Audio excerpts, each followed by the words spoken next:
Você está no canal Inteligência do Medo. Aqui, o desconhecido ganha voz e cada história é uma jornada pela escuridão que habita o impossível. Prepare-se para enfrentar o inexplicável, onde o medo não apenas assombra, mas pensa. A história de hoje começa agora. A estrada que serpenteava até a antiga casa era quase invisível, escondida pela vegetação que parecia engolir o caminho. Eram 6 amigos no total: Clara, Eduardo, Marina, Hugo, Júlia e André. O grupo, entediado com a monotonia da cidade, decidiu alugar uma casa isolada para um final de semana. Clara foi quem encontrou o lugar. Era uma propriedade antiga, em uma região rural afastada, com um charme rústico que ela julgou perfeito para um retiro desconectado. No entanto, ao se aproximarem da casa, a atmosfera parecia mudar. O ar era denso, pesado, como se algo invisível os observasse. A casa em si era um casarão de pedra, com janelas pequenas e uma aparência que denunciava sua idade. O silêncio ali era absoluto. Não havia barulho de pássaros, nem o som das folhas balançando ao vento, apenas o som de seus passos sobre o cascalho do caminho. "Tem certeza que é aqui?" perguntou Marina, ajustando a mochila no ombro.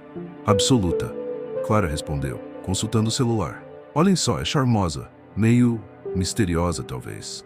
Eles entraram. O interior da casa cheirava a mofo e a madeira envelhecida. As paredes de pedra eram espessas e o ambiente era surpreendentemente frio, mesmo com o calor do lado de fora. Tudo estava empoeirado, como se ninguém tivesse estado ali em décadas. Os móveis eram de época, pesados, e o chão rangia com cada passo. No início, o grupo tratou tudo com descontração. Riram das teias de aranha, exploraram os cômodos e abriram garrafas de vinho.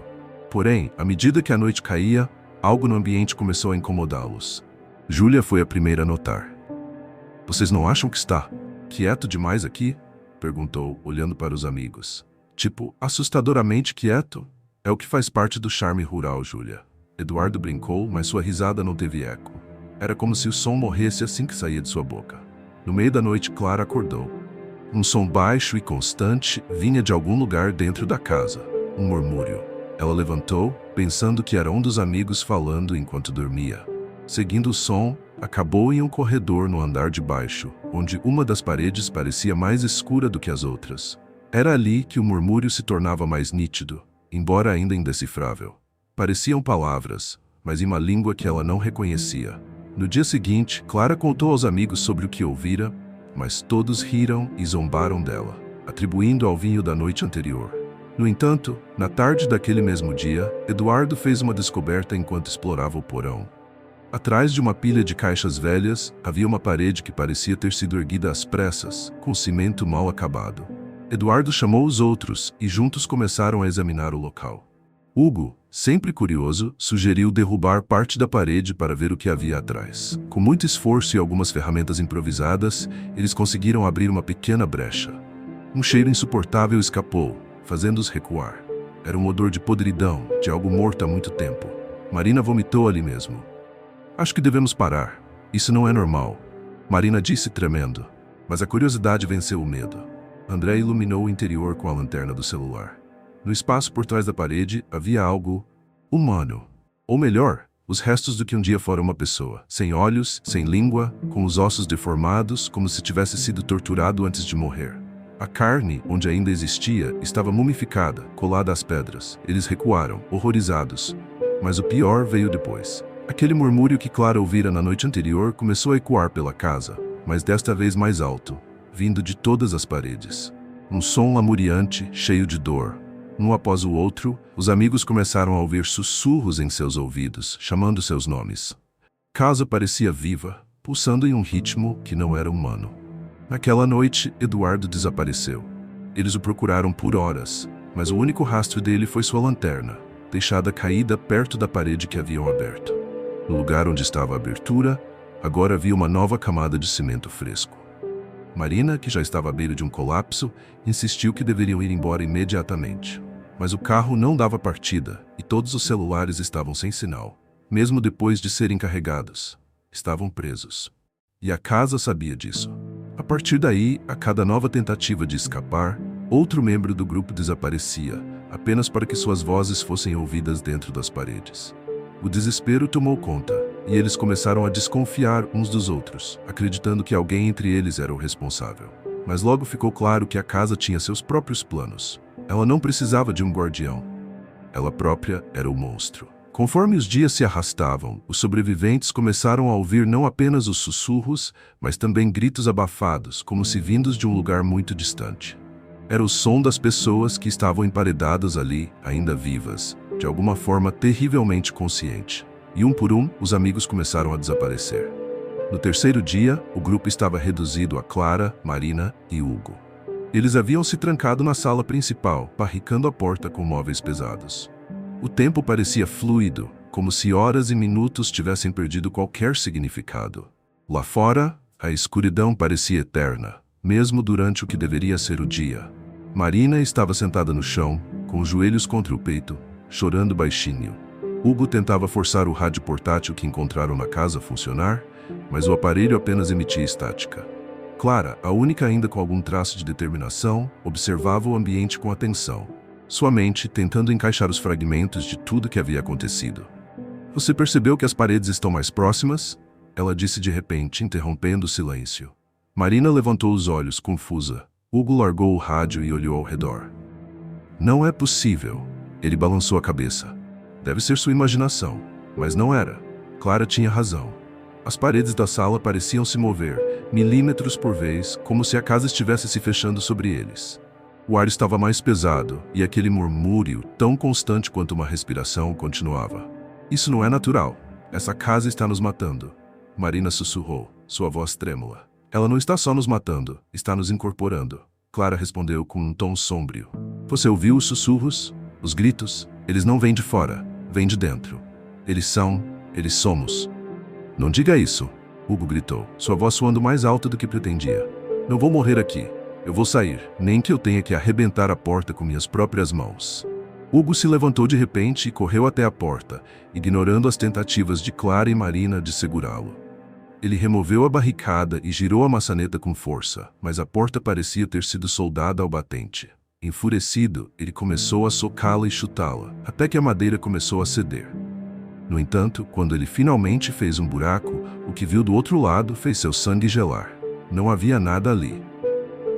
Não uma paisagem, nem a escuridão do lado de fora. Apenas mais pedra, lisa e fria, como se o exterior da casa tivesse desaparecido completamente. "Meu Deus, não há saída," ele murmurou, recuando lentamente. Clara e Marina correram para olhar, mas viram o mesmo. A casa havia se fechado sobre eles, tornando-se um labirinto impenetrável de pedra e silêncio. Naquela noite, Clara começou a sonhar.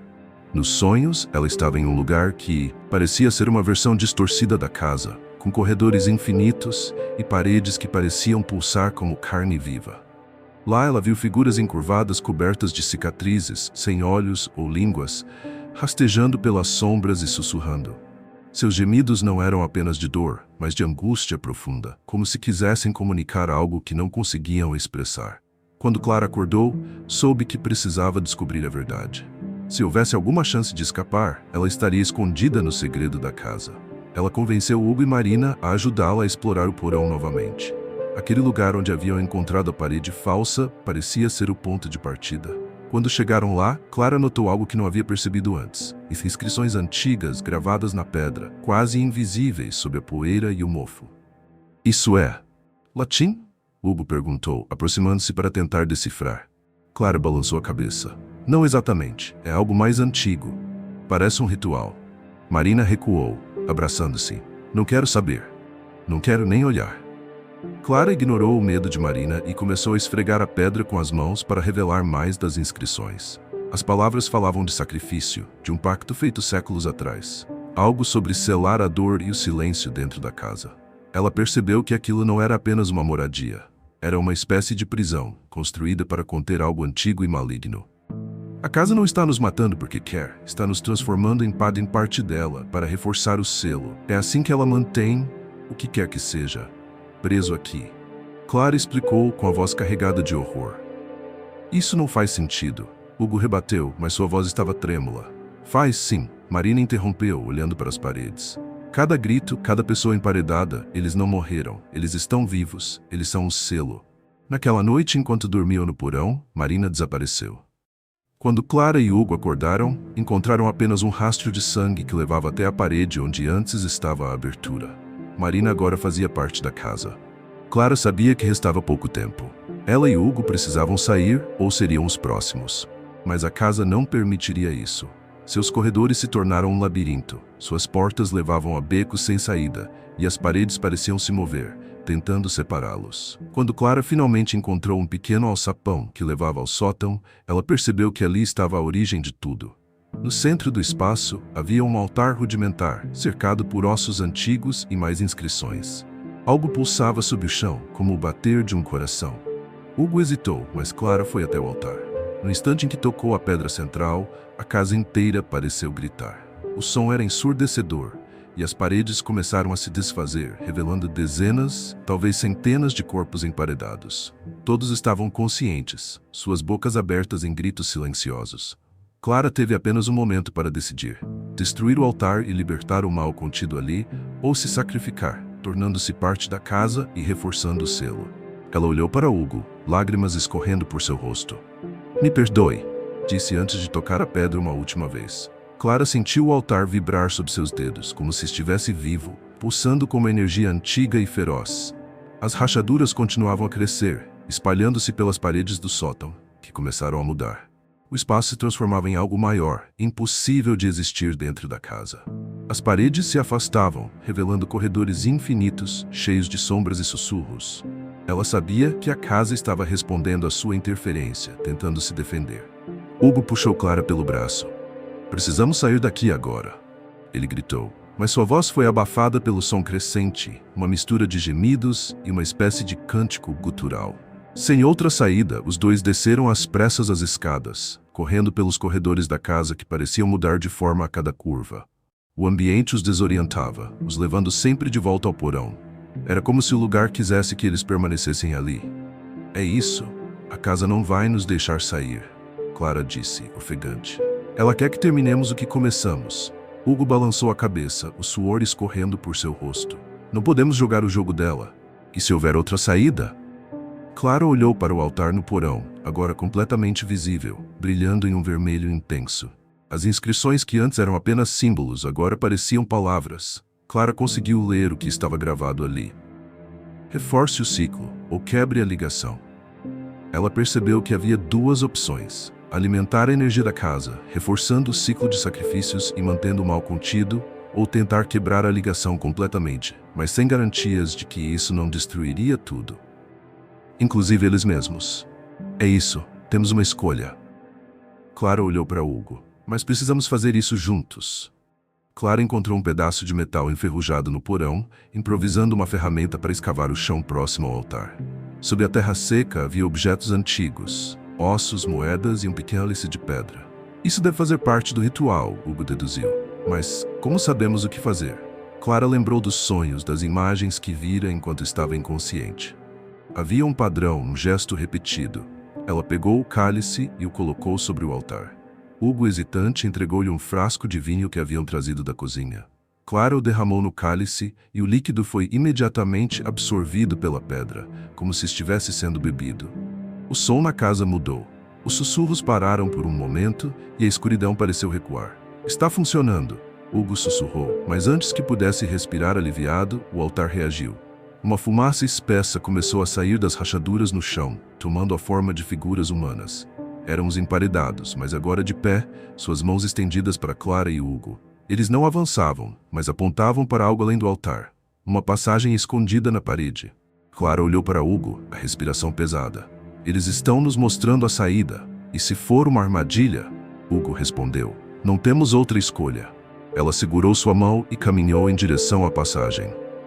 Dentro do túnel, o ar era mais denso, e as paredes eram feitas de pedras escurecidas e úmidas. Ao final, encontraram um segundo altar, muito menor e mais antigo, com símbolos diferentes.